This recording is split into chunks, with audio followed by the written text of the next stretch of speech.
सर्वांना नमस्कार. जय नाम. आपण चैतन्यपीठाच्या युट्यूब वाहिनीवरून गेल्या सुमारे 5 वर्षापासून आत्मसंवाद ही प्रबोधन मालिका नियमितपणे प्रसारित करीत आहोत. या प्रबोधन मालिकेमध्ये आपले सद्गुरू आदरणीय बाबा महाराज आपल्याला बहुमोल अशा वेगवेगळ्या विषयांवर प्रबोधन करीत असतात. गेल्या सुमारे 45-46 पुष्पापासून आदरणीय बाबा महाराज आपल्याला श्री दत्त पुराण या ग्रंथाविषयी प्रबोधन करीत आहेत. मागील पुष्पात आदरणीय बाबा महाराज आत्मसंवादाच्या मागील पुष्पात आदरणीय बाबा महाराज म्हणाले की पुढे सांगताना ते म्हणाले की आपण प्राणायाम व चित्तशुद्धी व मनशुद्धीबद्दल एक वेगळेच विवेचन ऐकले.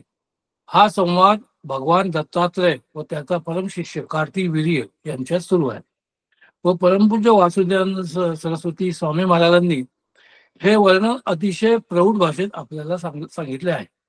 ही भाषा अतिशय प्रौढ आणि अप्रतिम अशी आहे. ते पुढे सांगतात की जसा जसा प्राण जय होईल तशी तशी मात्रा वृद्धी होते. त्यामुळे वात पित्त कफ नष्ट करणारी शरीर शुद्धी होते. त्याने सर्व नाडींची द्वारे निर्मल होता व योगी निरोगी होतो. पुढे वर्णन करताना ते म्हणतात की निर्बीज आणि सबीज असे 2 प्रकारचे प्राणायाम आहेत. केवळ प्राणाचा निरोध करणे हा निर्बीज व जपाने युक्त असलेला प्राणायाम म्हणजे सबीज प्राणायाम, तो शुभ असतो. सुषुम्ना नाडीने 5 पिपळापासून 2 पळापर्यंत ब्रह्मरंध्रात प्राण लीन झाला असता तो उत्तम मानला गेला आहे. प्राण जय झाला असता धीर माणसाने मनाच्या द्वारा विषयापासून इंद्रियांना वळवावे. त्याला प्रत्याहार म्हटले आहे. ज्याप्रमाणे कासव आपली इंद्रिये सहजासहजी आत ओढून घेतो त्याप्रमाणे हा प्रत्याहार विषयापासून मनासह इंद्रियांचे आहरण करतो. हा प्रत्याहार उत्तम मानला गेला. आदरणीय बाबा महाराज इथे सोहम साधनेविषयी देखील अतिशय सुंदर उपयुक्त माहिती ते देतात व ते म्हणाले की नाना महाराज जप सोहम मध्ये बसवा असे नेहमी सांगत असत. प्रत्याहारानंतर धारणा करावी. सगुण आणि निर्गुण भेदाने स्थिरता हे धारणेचे 2 प्रकार आहेत व ध्यानाचे महत्व विशद केले आहे. काही जण आधी ध्यान नंतर धारणा अशी इच्छा करतात, पण ते ठीक नाही. प्राणलयाची 12 पटीने होणारी वृद्धी आहे. तिथे प्राणायामाची 4 अंगे आहेत असे काही मानतात. अशा प्रकारे 12 दिवसांनी समाधी साध्य होते. ती सविकल्प व निर्विकल्प अशी 2 प्रकारची होते. निर्विकल्प समाधी कर्मसंचय फल नष्ट करणारी व अमृताचा वर्षाव करणारी आहे. प्राणायामाधिकांनी चित्त सुस्थिर आणि मनन करण्यास क्षम झाले असता योगी ऐकलेल्या वाक्याचे मनन श्रद्धेने करीत. वेदांना विरुद्ध नसलेल्या म्हणजेच अनुकूल तर्काने अखंड मनोवृत्तीत परमात्म्याचे चिंतन करणे यालाच मनन म्हणतात. सविकल्प समाधीलाच निधिध्यासन म्हणतात. पुढे ते म्हणतात की हे राजा, या निधिध्यासनाचे लक्षण कुयोगांना दुर्लभ आहे. तत्वमसी इत्यादी वाक्यांचा अर्थ पूर्व निश्चित केला आहे. श्रुतीने निर्णय केलेल्या 6 लिंगांनी तो ठामपणे आपण जाणला आहे. जी लक्षणाने लक्षित झाला आहे आणि ज्याचे धारणांनी चिंतन केले आहे आणि युक्तीने आणि मननरूप ध्यानाने आत्मसात केलेला तो समाधी योग योगाच्या अंतःकरणात जेव्हा दृढ होऊन राहतो तेव्हा तोच मी आत्मा परब्रह्म आहे, ब्रह्मच असलेला मी आहे, परात्पर नित्य ज्ञानरूप शुद्ध आनंदरूप मन वाणीला अगोचर असलेले ब्रह्म मीच असा अखंड अर्थ असलेली बुद्धी दृढ होते. त्याला श्रेष्ठ मनन असे म्हणतात. नंतर ते ध्यान विसरून आत्म्याच्या ठिकाणी स्थिर झालेल्या मनाला विसरून ते मन ध्येयाकार आत्मरूप होते. त्यालाच समाधी असे म्हणतात. त्या ठिकाणी व्यापक स्वयंप्रकाश चैतन्य असतो तेव्हा योगी संकल्पाचा अभाव असल्याने अभ्यंतर आणि बाह्यभाव असल्याने बाह्य अभ्यंतर आणि काहीही थोडे सुद्धा जाणत नाही. सूर्यकांत म्हणायच्या योगाने सूर्याचे प्रतिबिंब पडलेला कापूस त्याप्रमाणे अग्नीत परावर्तित होतो त्याचप्रमाणे येथे ऐक्य जाणारे दुसरे नव्हे. बाह्याकार मनोवृत्ती असतात केवळ निष्फळ ब्रह्म त्या ठिकाणी असलेल्या तमाला दूर करते. कार्यासह अंधार द्वैत नष्ट झाले असता प्रपंच राहत नाही. केवळ एकमेव अद्वितीय सात्माच शिल्लक राहतो. जे वृत्ती ज्ञान तेच कार्य करून स्वतः स्वात्म स्वरूपात स्वच्छ पाण्यात निवळीच्या कणाप्रमाणे विलीन होऊन जाते. घट फुटला असता जसे घटाकाश महाकाश होते, त्याचप्रमाणे उपाधीचा लय झाला असता चिदबिंब चिदच होते. स्वयंप्रकाश परब्रह्म हे अंतःकरण वृत्तीने कसे प्रकाशित होईल, म्हणून स्वच्छ आरसात स्वतःच्या भूसर्ज भूसर्ज भूदर्शना स्वतःच्या दर्शनाप्रमाणे स्वच्छ बुद्धीने वृत्तीने प्रतिबिंबित झालेल्या स्वात्माचे निरीक्षण स्वात्म्यानेच करायचे आहे. ते मनाचे किंवा दृश्य अचेतनाचे नाही. आत्म्याच्या दर्शनासाठी मनोवृत्तीचे प्रयोजन आहे. मन ब्रह्माला जाणत नाही. वाणीही जिथे शांत होते, कारण ते परब्रह्म स्वयंप्रकाश नित्य वाणी मनाला अगोचर असे आहे. म्हणूनच नाथांनी म्हटले आहे की नेती नेती शब्द नेये अनुमाना, शब्दात वर्णन करता येत नाही. ब्रह्माच्या ठिकाणी अज्ञान नाशासाठी वृत्ती व्यापत्व सांगितले आहे. शास्त्राने फल व्यापत्वाचा निराश केला आहे. अशा प्रकारे अज्ञान नाशासाठी व्याप्तता असते. इथे आपल्याला लक्षात येईल की महाराज निसंदितपणे मन आणि चित्तवृत्तीबद्दल सांगत आहे, असे आदरणीय बाबा महाराज म्हणाले. व चित्तवृत्तीचा संबंध मात्र आत्म्याशी असतो. मन हे फलाचा विचार करतात, असेही ते पुढे म्हणाले. जोपर्यंत वृत्तीलय होत नाही, हे राजा, हीच सविकल्प समाधी आहे. वृत्तीमध्ये असणाऱ्या विभागाचा म्हणजेच वृत्तीचा लय झाला असता श्रेष्ठ अशी निर्विकल्प समाधी आहे. आदरणीय बाबा म्हणाले की माऊलींनी असे म्हटले आहे की वस्तूशी जाणो जाता जाणण्याची वस्तू तत्वता, तेथे जाणणे नि जाता भेद कैसा, असे फार सुंदर उदाहरण बाबा महाराजांनी इथे दिले. आणि आपल्या अतिशय सुंदर अशा प्रबोधनाला आदरणीय बाबा महाराजांनी इथे स्वल्प विराम दिला. मी त्यांना विनंती करतो की त्यांनी आजच्या प्रबोधनाला सुरुवात करावी. नमस्कार.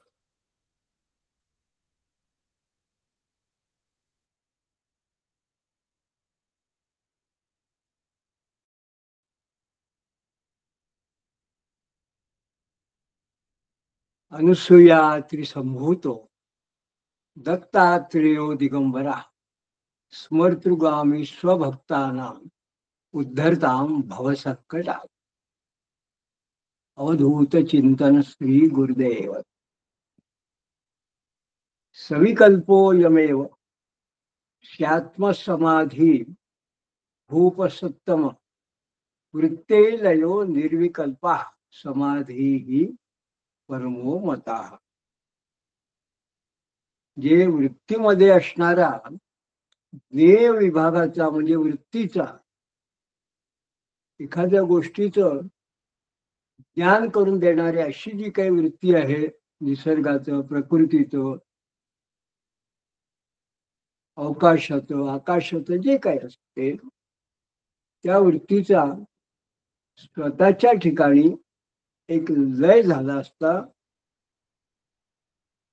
जणू ज्ञातू आणि ज्ञेय, जे जाणण्या योग्य जे आहे ते, जाणणे आणि जाणणारा, या तिन्हीचा जणू काही अभेद होतो. याला सविकल्प समाधी असं महाराज म्हणतात. आणि त्याला जणू काही या सविकल्प समाधीच्या पुढे असणारी वृत्ते लयो निर्विकल्पा हा समाधी परमो मता. आणि वृत्तीचाच मयात लय झाला ती श्रेष्ठ अशी निर्विकल्प समाधी आहे. पुढे महाराज म्हणतात, अविभागम परम ब्रह्म यतस्तत्र अनुभूयते इमावेव पराम भूमी मारूढो न पुनश्च येत. त्या निर्विकल्प समाधीमध्ये एकमात्र परब्रह्माचा अनुभव येतो. अविभागम परब्रह्म यतस्तत्र अनुभूयते, त्याचा अनुभव येतो. आणि मग याच अवस्थेत जो कोणी अनुभव घेणारा असतो, पराभूमी आरूढो न पुनश्चवेत, पुन्हा मग तो त्या भूमिकेवरून ढळत नाही. यदि विघ्ना भवत्य अत्र युञ्जतो योगिनो मनाः तत्रोपायस्तयं कार्य सावधानेन योगिना. म्हणजे त्या अशा या ब्रह्मरूपामध्ये चित्त असणाऱ्या योग्याला जर काही अडथळे आले तर योग्यानं सावधानपणे त्यासाठी उपाय करावा. कारण शक्य आहे काही विघ्न आले तर. आता हे विघ्न कुठले आहे तर सिद्धयो अत्र भवत अष्टा वणीम प्रमुखान रूपान तदासक्तो प्रणश्येतुम योगाः संसरते सच. म्हणजे ही विघ्न आणणाऱ्या कोणत्या गोष्टी आहेत तर राजा अणिमादी वगैरे अणिमा लघिमा वगैरे या ज्या सिद्धी आहेत अष्टसिद्धी या या सिद्धींमध्ये जर योगी सक्त झाला त्याला त्या जर आसक्ती वाढली तर मग मात्र हा समाधी योग नष्ट होतो किंवा तो योग संसरते सच. म्हणजे तो कमी होतो योग त्याचा. सर्वं तन्नश्वरं चिद्वद्वान्नं प्रसज्येत कैर्चित लये संबोधयेश्चित्तं विक्षिप्तं क्षमयेत पुनः. म्हणून ते सर्व अणिमादी वगैरे सगळ्या सिद्धी आहे त्यामध्ये मनाला आसक्त होऊ देऊ नये. सर्वं तन्नश्वरं विद्वान प्रसज्येत कैर्चितम. आणि दये संबोधयेश्चित्तम म्हणजे चित्ताला आत्मविवेकाच्या दृष्टीने जाणावं आणि कामादिकाच्या उपभोगात असणाऱ्या मनाला पुन्हा पुन्हा शांत करावं. लये संबोधये चित्तम विक्षिप्तम शमयेत पुन्हा म्हणजे पुन्हा पुन्हा. मग सकषाय सुधीर्जह्या तत्समं प्राप्तं न चालयेत नाशाद्रे द्रसं तत्र निसंग प्रज्ञया भवेत. म्हणजे स्थिर बुद्धी झालेल्याने सा अनुरागी मनाला विषयाभिमुख करू नये न चालये. आणि समाधी सुखाचा अनुभव घेणाऱ्या योग्याचा रसाचा आस्वाद घेऊ नये. म्हणजे महत्वाची गोष्ट काय सांगितली ना आस्वादे रसम तत्र. जी समाधी सुखाचा सुद्धा आस्वाद म्हणून घ्यायचा फार मागे लागू नये तर निसंग प्रज्ञया भवे. म्हणजे बुद्धीनं किंवा आणि विवेकानं निस्पृह आणि निसंग व्हावं. निसंग प्रज्ञया भय म्हणजे एक प्रकारचा बुद्धिलय योग असं आपण या ठिकाणी असं म्हणू शकतो की चित्तलय आपण म्हटलंय पण त्या चित्तामध्ये मनबुद्धी आणि चित्तवृत्ती या चारीचा लय असा महाराजांना अभिप्रेत आहे. आणि मग निवात दीपवच्चित्तो ब्रह्मात्मा शून्यवृत्तिका कृतकृत्य क्षीण कर्मा भिन्न हृदय ग्रंथी संशया. म्हणजे एखाद्या निर्वात स्थानामधील दिव्याप्रमाणे ज्या ठिकाणी किंचित सुद्धा वारा वगैरे नाही, वात म्हणजे वारा जिथे नाही अशा ठिकाणी जो दिवा तटस्थप्रमाणे सतत लय सतत असं असतो त्याप्रमाणे लय विक्षेप वृत्तीचा अभाव असलेला ब्रह्मात्मा शून्य वृत्तिका म्हणजे लय विक्षेप वृत्तीचा जणू काही त्याच्या ठिकाणी अभाव आहे, त्याची वृत्ती शून्य झालेली असा कृतकृत्य क्षीण कर्मा. तो जो कृतकृत्य झालेला असा योगी असेल त्याची क्षीण कर्मा म्हणजे प्रारब्ध कर्म ही सगळी क्षीण होऊन झालेली असतात आणि भिन्न हृदय ग्रंथी संशया, आणि त्याची काम किंवा कामना वासना नावाची हृदय ग्रंथी सुद्धा नष्ट होऊन हा संशय जो असतो कुठल्याही गोष्टीविषयी हा फिटलेला असतो, संशय नष्ट झालेला असतो. म्हणून त्याला असं म्हटलंय भिन्न हृदय ग्रंथी संशया. म्हणजे एका प्रकारे ज्याला खरोखर निर्विकल्प समाधी ज्याच्या अनुभवाला आली आहे, जो त्या निर्विकल्प समाधीमध्ये रममाण होतो आहे, त्याच्या ठिकाणी असणारी जी लक्षणं आहेत ही लक्षणं जणू काही महाराज या ठिकाणी प्रतिपादन करतात आहे. मग प्रारब्ध भोक्ता आत्मा रामो जीवन मुक्तो भवेद्यम योग भूर महर्ती रूढ एका मुग्धादिवच्चरेत. मग अशा पद्धतीने असणारा जो कोणी महात्मा योगी आहे तो प्रारब्ध कर्माचा उपभोग घेत असतानाही प्रारब्ध भोगता आत्मा रामो आत्म्यामध्येच हा रममाण होतो आणि जीवन मुक्तो भवेद्यम म्हणजे हा जीवनमुक्तच होतो. आणि ही अत्यंत महत्वाची अशी योगारूढ अवस्था आहे. योग भूमी महती रूढ. पण अशा अवस्थेत असणारा तो हा क्वचित काही वेळा येता मुग्धा दिवच्चरेत, म्हणजे काही वेळा या अवस्थेत जो आरूढ झालेला आहे तो वेड्यासारखं सुद्धा आचरण करेल, तसंही करू शकतो. मग मुग्धो अंधो बधिरो जिव्हो योगी षडंग पंग पुनर्नपुंसकाः स्वात्मदृक् परमानंदो भवे स्वैरगती सदा.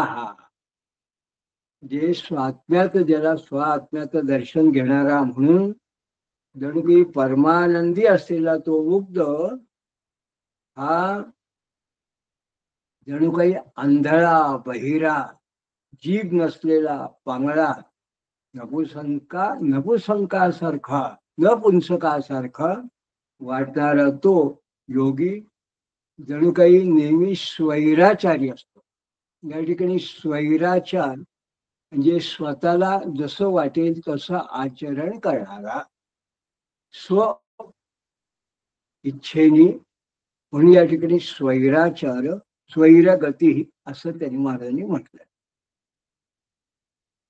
पुढे अर्थानाम अपि सान्निध्ये समर्थो विकलेंद्रिया सुप्त वर्धत ते नित्यम स्वयोगी मुग्ध इरिता.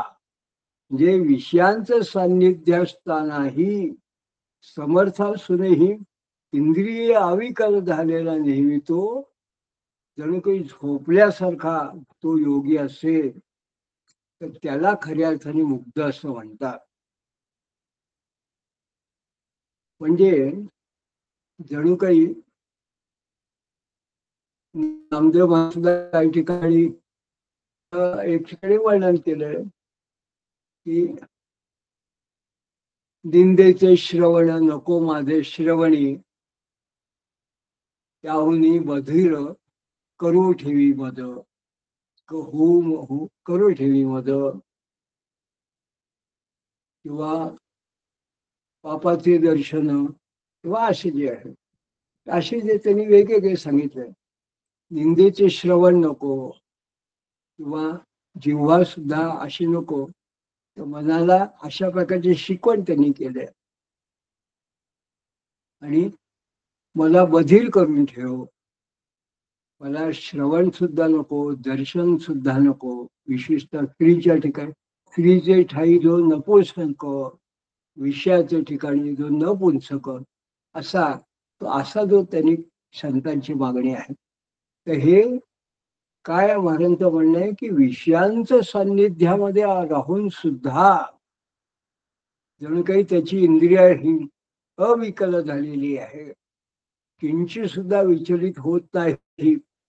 असं असलेला जणू काही एखादा झोपलेला माणूस असेल, त्याला तुम्ही किती गुंगवायचा, त्याला रंजन करण्याचा प्रयत्न केला, तो निजलेलाच आहे, त्यामुळे त्याला काही दोष जाणवत नाही, अशाला मुग्ध असं म्हणतात. मग तिष्ठतो व्रजतो वास्य योगिन दृढ न दूरगा युगमात्रा भुवम त्यक्त्वा योगिराट सो अंध उच्यते. आता आपण असं बघितलं की महाराजांनी अंध मूक बधीर वगैरे असं म्हटलंय. पापाची वासना नको डाऊ डोळा त्याहुनी आंधळा बराच वेळी, निंदेचे श्रवण नको माझे श्रवणी त्याहुनी बधुर करी ठेवी.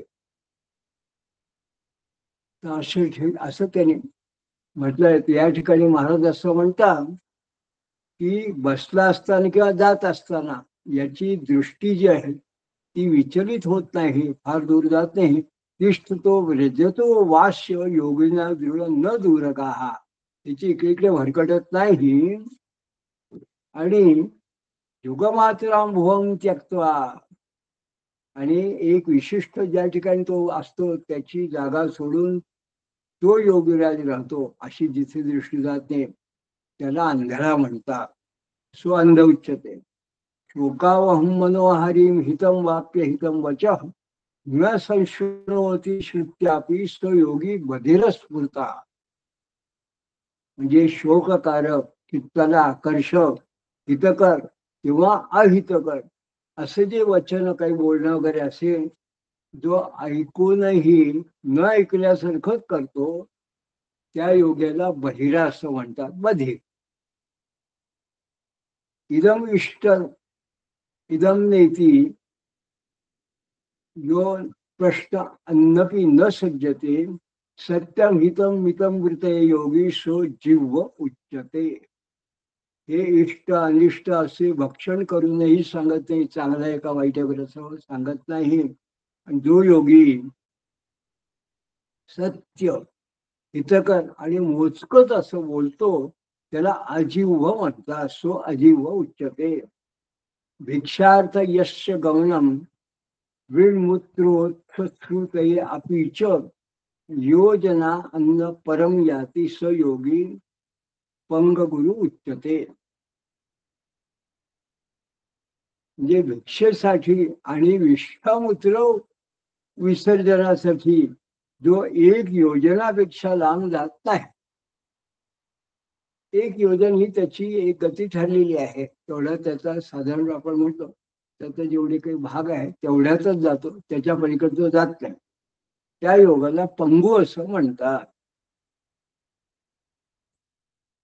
आणि सद्योजातां कुमारी यो दृष्ट्वा षोडश वार्षिकीं वृद्धामपि समां पश्यन् निर्विकार स षण्ढकाः.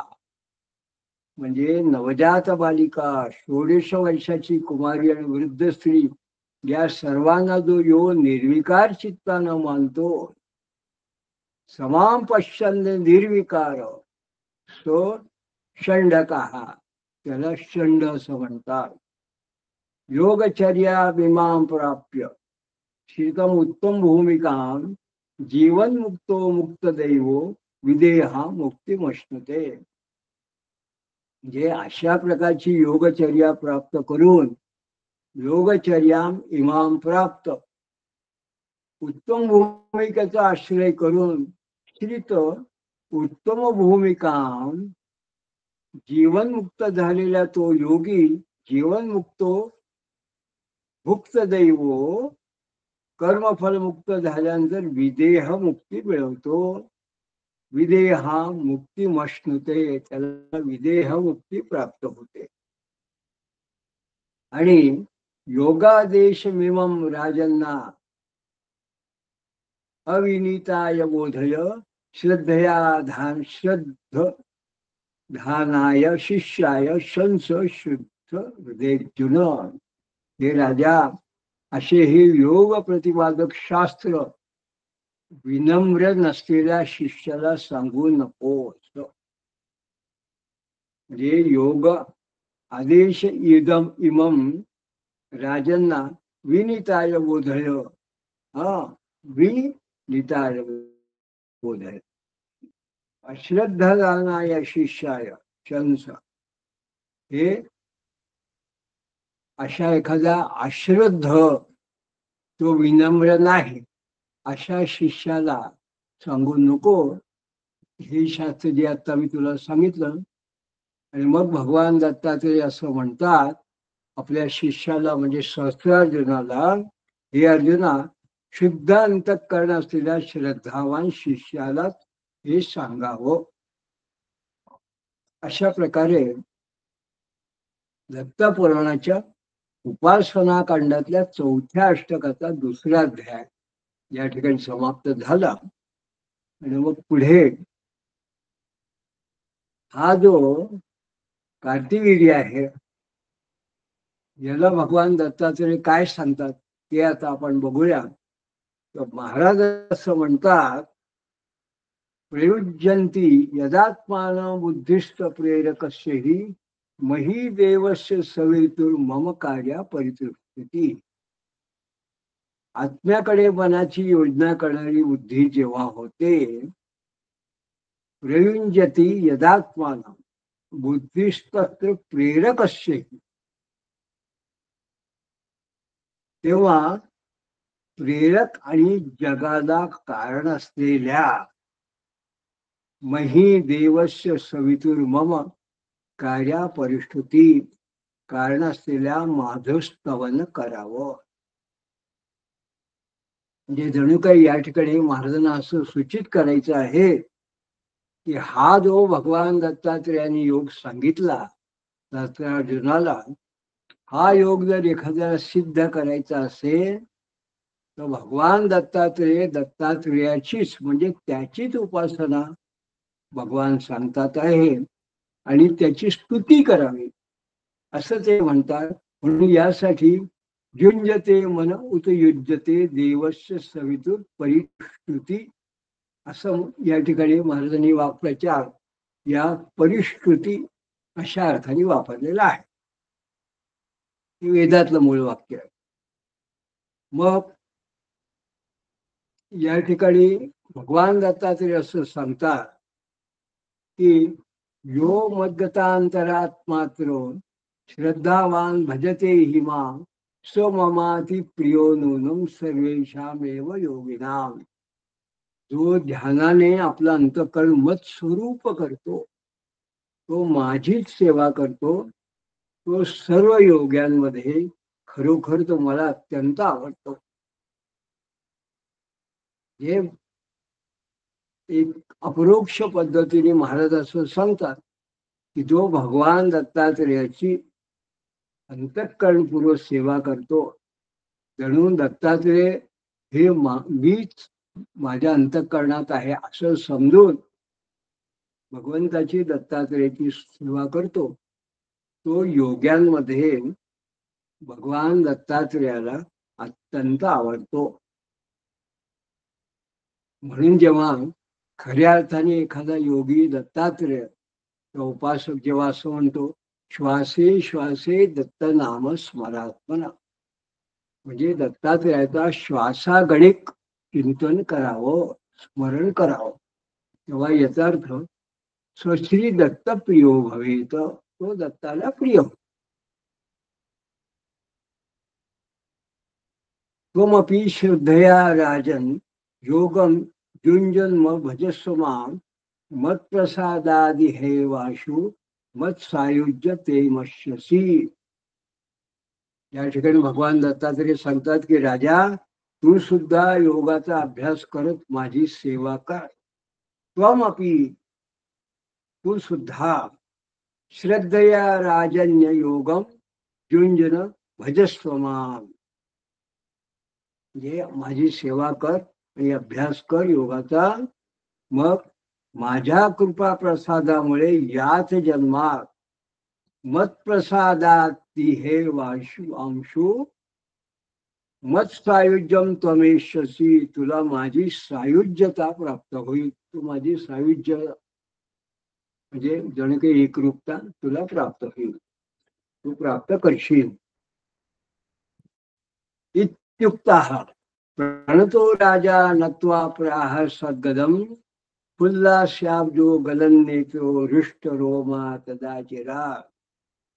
असं जेव्हा श्रवण केलं त्या राजाने तेव्हा तो जो राजा नत्वा प्रहासात गदम, अत्यंत विनम्रपणे नमस्कार करून कंठ दाटून आलेला असा राजा, त्यावेळी त्याचं मुखकमळ जणू प्रफुल्ल झालं, प्रफुल्लित झालं, डोळ्यातून अश्रू वाहू लागले आणि त्याच्या अंगावर जणू काही रोमांच उठले.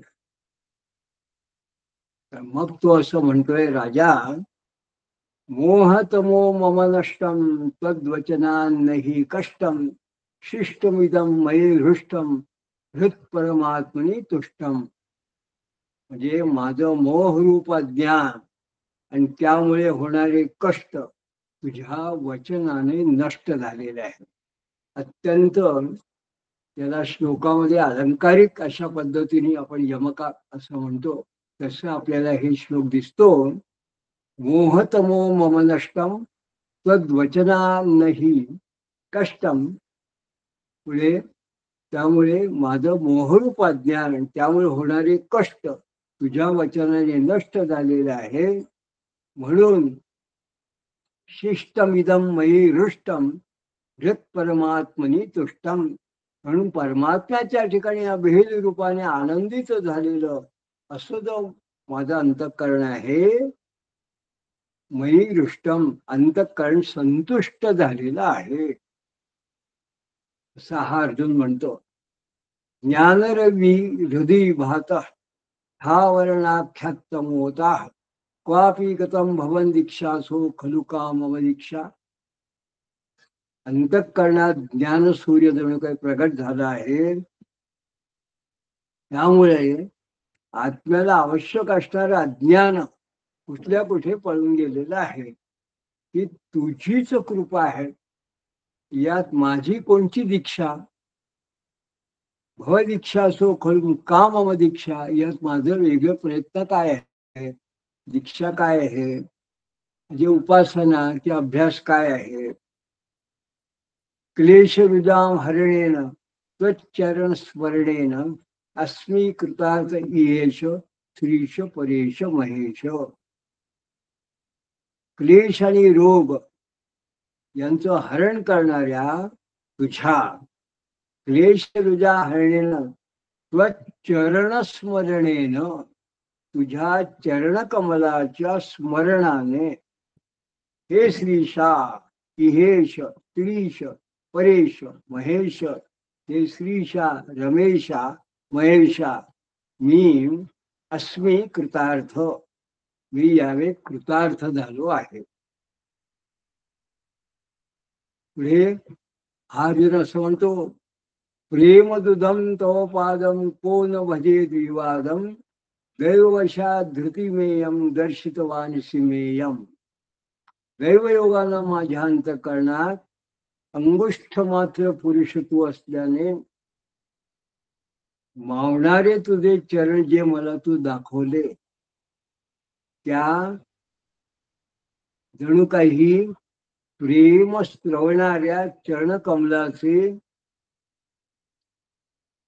त्या चरणकमलाचे वादविवाद न करता कोण सेवन करणार नाही. मेयम दर्शित वा नसी मेयम. काय कोण भजे विवादम, वादविवाद कोण करेल त्याच्याकरता, कोण सेवन करणार नाही. प्रेम दुधम तो पादम, तुझी चरण कमलम. तर चित्रमिदम सदमेया स्वप्यभवत धृतिमेया देवासुरशी सुगेया तो अद्य कथम मम हेया. जे खरोखरे आश्चर्यजनक आहे. काय वास्तविक जो अमेय व्यापक तोही अंतःकरणात मावला. जो अमेय आहे, विशाल आहे, विस्तारित आहे, तो अमेय व्यापक जो आहे तो या अंतःकरणात मावला. आणि जो देव असुर ऋषी यांनी स्तवन करण्यास असलेला त्याचा आम्ही कसा त्याग करावा. देव असुर ऋषी गे सुगे या हा तो अद्य कथम मम हे या, तो त्याज्य कसा होईल, त्याचा मी त्याग तरी कसा करावा. तेव्हा आश्रिततापहरंतम पातक दैन्य हरंतम नौमी शिवम भगवंतम पादम अहम तव संतम.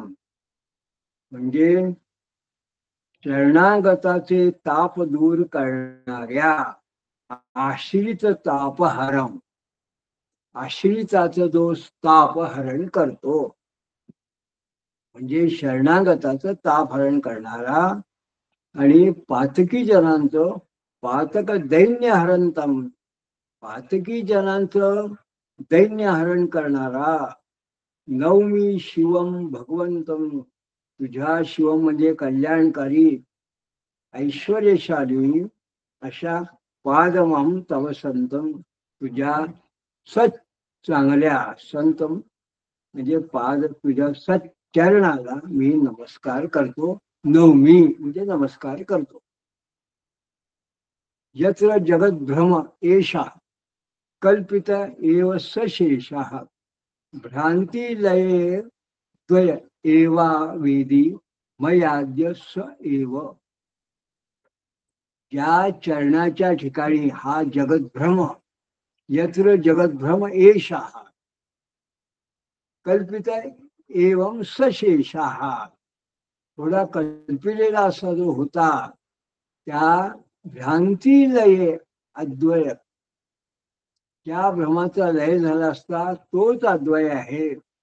मय आद्य स, मी असं ते जाणलं आहे. म्हणजे या चरणाच्या ठिकाणी जो जगत भ्रम आहे कल्पिलेला, तो जो भ्रम आहे त्याचा लय होऊन गेला असता हे चरण म्हणजे तोच अद्वय आहे हे मी जाणलंय. म्हणून हे वर्णन कशाचं आहे, हे चरणांचं आहे. नमो गुरुभ्यो गुरुपादुकाभ्यो, म्हणून गुरु चरणांचं हे नमन आहे. शांतीपदम तव पादम नौमी सुसेव खे सुसेयम खेदम स्वार्थय माध्यम अनंतम हापित कामधनम तम. जे सेवन करण्यास योग्य शांतीपदम तव पादम, खेद निवर्तक आत्मज्ञान देणारे शांतीपदम नवमी नमस्कार करतो. आणि स्वार्थवम आद्यम अनंतम, आद्य अनंत आणि कामरूपी धनाचं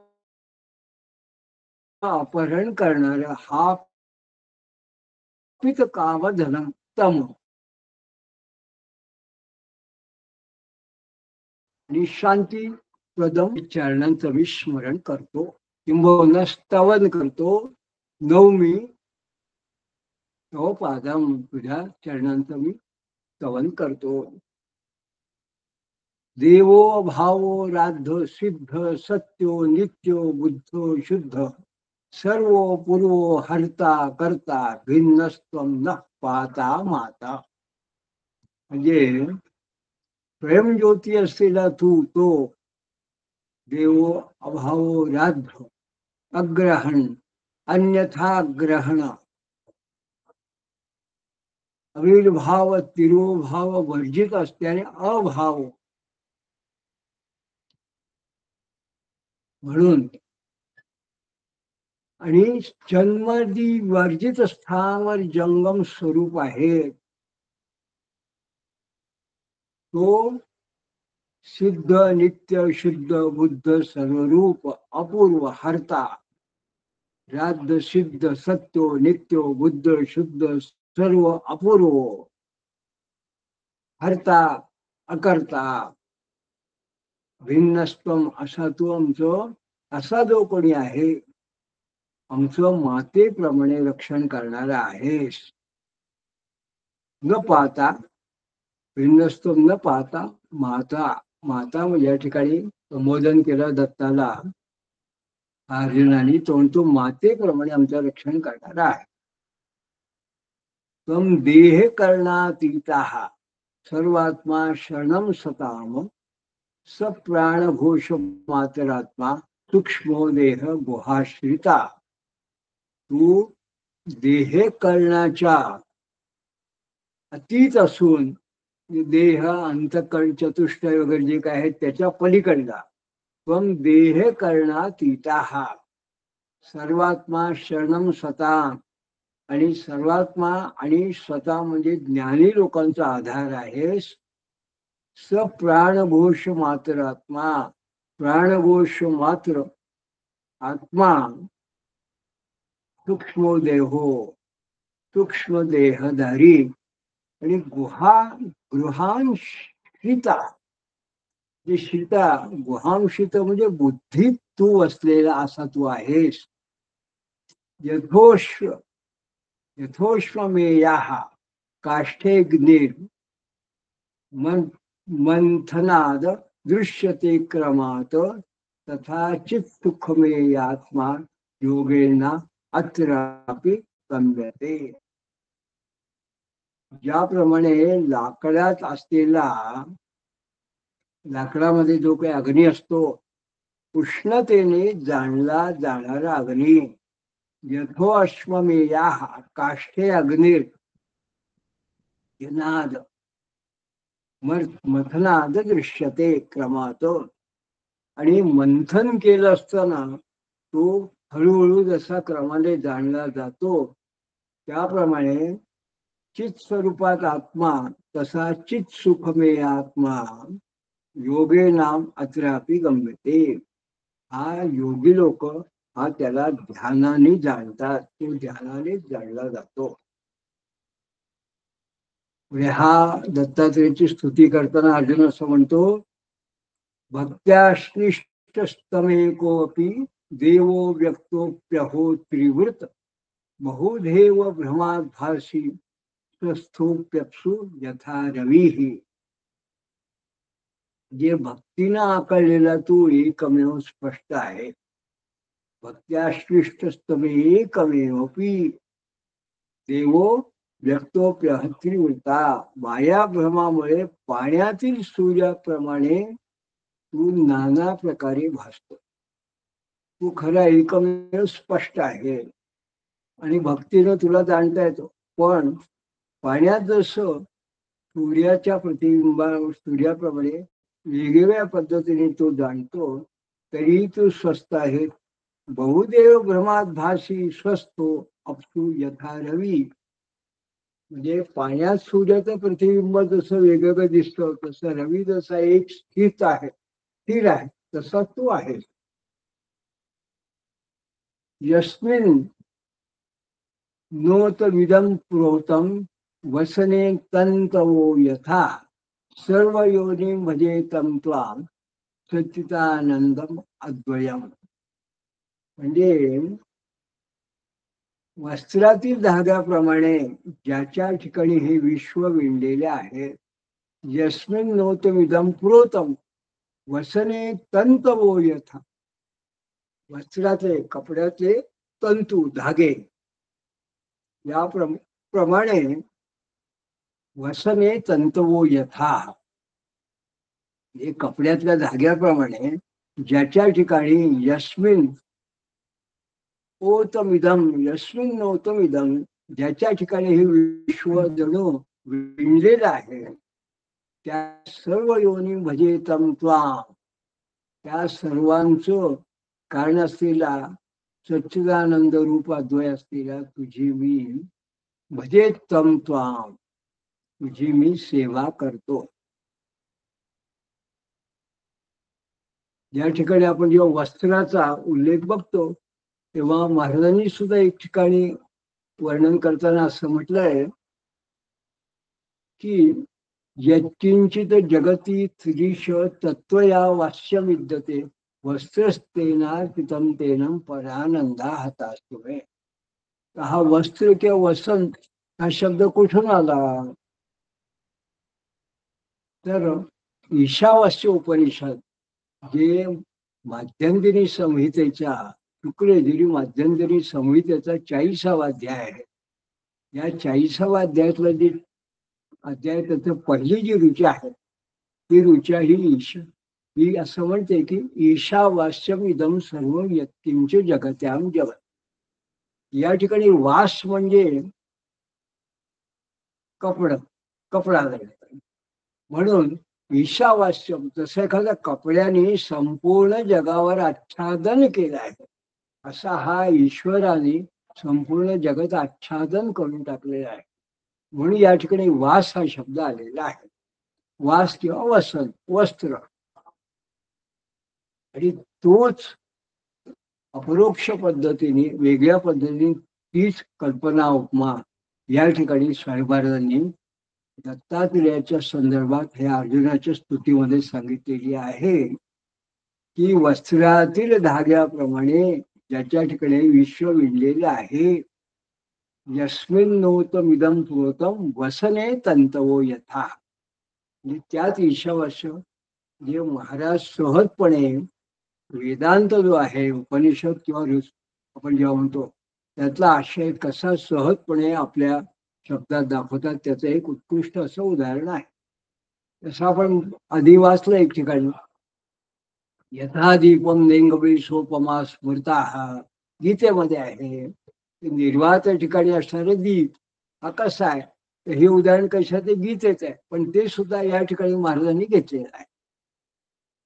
आपल्याला बघ दिसून येतं. पुढे महाराज असं म्हणतात की माया भातो भवतरुः स्वतमूलो द्विबीजका पंचार्थ श्रुती स्त्री नार पंचस्कंदो दशांकुर. म्हणजे मायेनं मृगजळाप्रमाणे भासणार हा संसार वृक्ष आहे. माया भातो भवतरुः, भवतरू म्हणजे संसार वृक्ष आहे. त्याला 100 वासना रूपी मुळं आहे. शतमूलो, त्याला 100 अशी मुळं आहे वासना रूपी. आणि द्विबीजका, त्याला पाप आणि पुण्य अशी 2 बीज आहेत. मग याचं पंचार्थ स्तुती, त्याला 5 विषय ही त्याची संतती आहे आणि त्रिगुण ही त्याची नाल आहे. त्रिगुण स्तुती स्त्री नाला त्याची नाल आहे. आणि पंचस्कंदो, पंचमहाभूते या तर त्याच्या स्कंद म्हणजे फांद्या, तर 10 इंद्रिय त्याची अंकुर आहे. दशांकुर ही 10 अंकुर. म्हणजे अशा प्रकारे या संसार वृक्षाचं एक प्रकारे वर्णन या ठिकाणी केलं आहे. मगा सांगितल्याप्रमाणे जसं गीतेचं उदाहरण आहे दिव्याचा उपमा, तशी आणखी नाही की 15व्या अध्यायात जेव्हा असं म्हटलंय ऊर्ध्वमूलम अधशाखां अश्वत्थम पुराहुरम छंदासी यस्य पर्णानि यस्तो वेद सवेद अधश्चोर्ध्वा प्रसुता तस्य शाखा गुणप्रबोधा विषप्रबाला. तर अशा प्रकारे त्यांनी अश्वत्थ मूलम सुविरूढ मूलम वसंग शस्त्रे दृढेली चित्वा, असं अश्वत्थाचं एक रूपकात्मक अशा पद्धतीने गीतेने वर्णन केलंय. या ठिकाणी महाराजांनी काय केलं की एक असा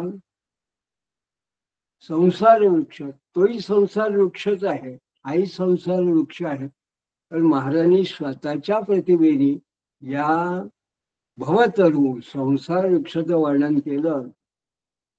मग त्याला असं म्हटलं की याला वासना माणसाची संसारात असते, ही त्याची मुळं आहे, त्याचं पाप आणि पुण्य ही त्याची बीज आहे, 5 विषय ही त्याची संतती आहे, त्रिगुण ही त्याची नाल आहे आणि पंचमहाभूत त्याच्या फांद्या, तर दशेंद्रिय हे त्याचे अंकुर आहेत, असं या वृक्षाचं वर्णन केलं.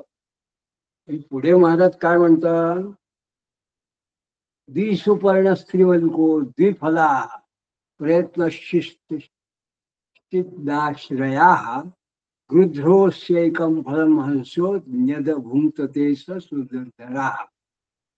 म्हणजे जीव ईश्वर हे 2 पक्षी त्याच्यावर या वृक्षावर असून 3 देह त्याची वल्कले आहेत, त्रिगुणात्मक देह. आता त्या वृक्षाची सुख आणि दुःख ही 2 फलं असून द्विफला,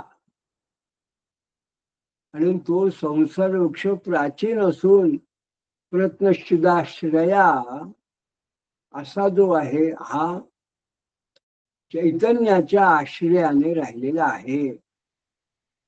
आणि हा काय आहे तर विषय लंपट असलेला दुःख फल मिळवतो तर योगी सुख हे फल मिळवतो. असे दोन प्रकारचे फल आहे संसार वृक्षामध्ये. हा वृक्ष हा चैतन्याच्या आश्रयाने राहिलेला आहे. आणि त्याची जी दोन फलं आहेत त्याच्यात काय आहे की जो विषयांच्या मागे लागतो त्याला दुःख हे फल प्राप्त होतं. आणि जो योग करणारा योगी असेल त्याला सुख हे फल प्राप्त होतं. तर अशा प्रकारे हे दोन प्रकारची फलं या झाडाला येतात. आणि वृद्धा परमहंसास्त तीक्ष्ण विद्यासीना भीषण क्षित्वान देश्य पदम यांती यतो ना वर्तते पुन्हा. जे ज्ञानवृद्ध असलेला परमयोगी तीक्ष्ण विद्या रूपी खडगानं त्या भवतरूचा छेद करून परमपदाला जातात.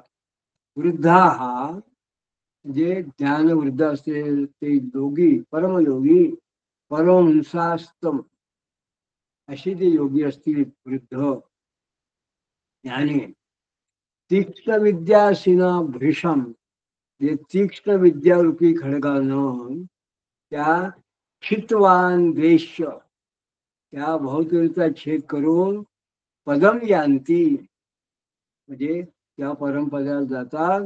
येतो ना वर्तते पुन्हा त्या पदापासून पुन्हा परत येत नाही. तर हे पाहिजे पुन्हा आपल्याला गीतात लक्षात येते आठवते. ततो यांती परांगती हे शब्द गीतेमध्ये आलेले आहे. आणि नतद भासयते सुरू न शशांको न पावका यद गत्वा न निवर्तनते तद धामम परम मम. जिथे गेलेला पुन्हा परत येत नाही कोणी ते माझं स्थान आहे असं कृष्ण सांगतात. पुराण पुरुषोत्तम योग नाम पंचदशोध्याय हा त्याच्या त्याच पद्धतीने जणू काही या 3-4 श्लोकात महाराज वर्णन करतात आहे. त्या वृक्षाचं वर्णन आणि प्रसंग शस्त्रीने दृढीने छित्वा संघ अशा रूपी शस्त्रानं या विषय अधोवृक्ष आहे याचं छेदन करता असं गीता सांगते. महाराज असं तेच म्हणतात की ज्ञानवृक्षी हे आपल्या तीक्ष्ण अशा वृक्षाने याचं छेदन करतात. अशा पद्धतीने सहज वेदांत विशेषतः गीता ज्याचे काही लक्षात राहण्यासारखे आहे म्हणून. पण मूळ गीतेत सुद्धा ही उपनिषद आहे. कारण जीव आणि ईश्वर हे दोन पक्षी ज्याला आहेत ते हे सुद्धा अशा पद्धतीचे मुंडको मांडुक्य वगैरे उपनिषद अशा उपाय आहेत. तेव्हा अशा पद्धतीने वेदांत कुठल्या वेगवेगळ्या स्वरूपात अनपेक्षितपणे आपल्या समोर महाराज या श्लोकांमधून आणतात.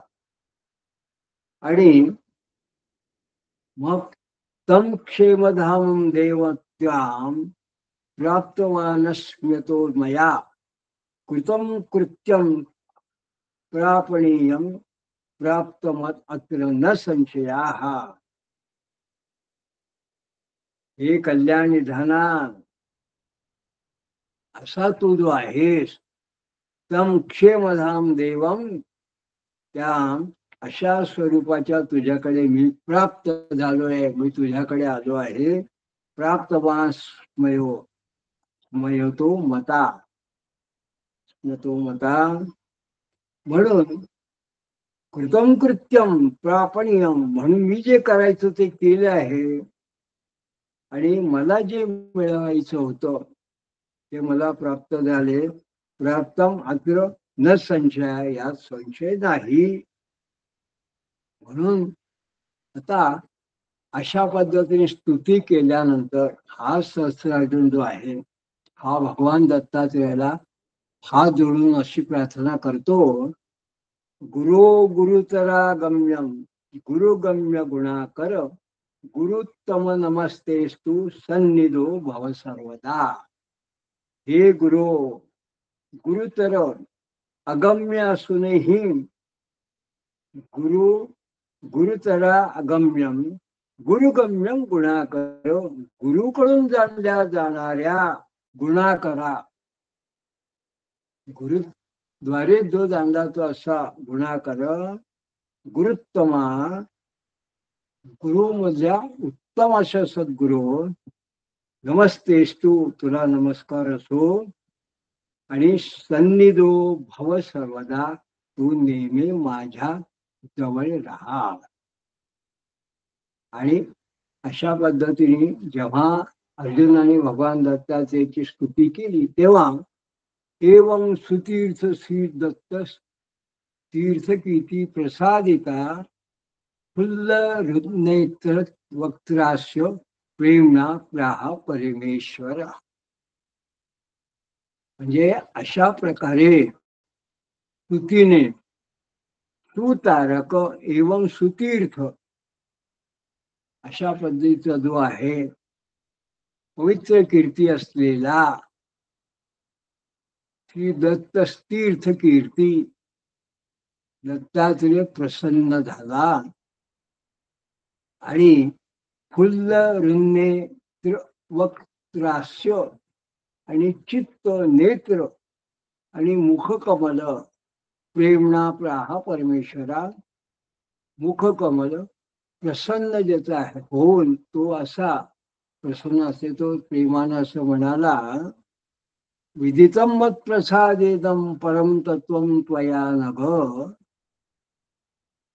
यावत दृढी भवेत तावत अभ्यासम कुरु यत्नता. हे निष्पापा त्वया नघ माझ्या कृपा प्रसादेन मत प्रसादेन विदितम तम परम तत्वम. तू परम तत्व जाणलं आहे तेव्हा यावत दृढी भवेत तावत ते जोपर्यंत जसं दृढ होईल म्हणून तसा तावत अभ्यासम करू यत्नता तसा प्रयत्नपूर्वक अभ्यास कर. अशा पद्धतीने भगवान दत्तात्रेयांनी या सहस्रार्जुनाला ज्ञान सांगितल्यानंतर सहस्रार्जुनाने जेव्हा भगवंताची स्तुती केली तेव्हा प्रसन्न होऊन आता हे जे तुला ज्ञान सांगितलेलं आहे जे परमतत्व तुला प्राप्त झालेलं आहे ते दृढ होण्यासाठी तू पुन्हा आता प्रयत्नपूर्वक सतत अभ्यास कर असा त्याला उपदेश केला. आणि आता याच्या पुढे भगवान दत्तात्रेय काय सांगतात आणि अर्जुनाचा आता पुढे अभ्यास कसा आहे तो कसा अभ्यास करतो याविषयी आपण पुढच्या पुष्पात बघणार आहोत. तोपर्यंत अवधूत चिंतन स्त्री गुरुदेव दत्त.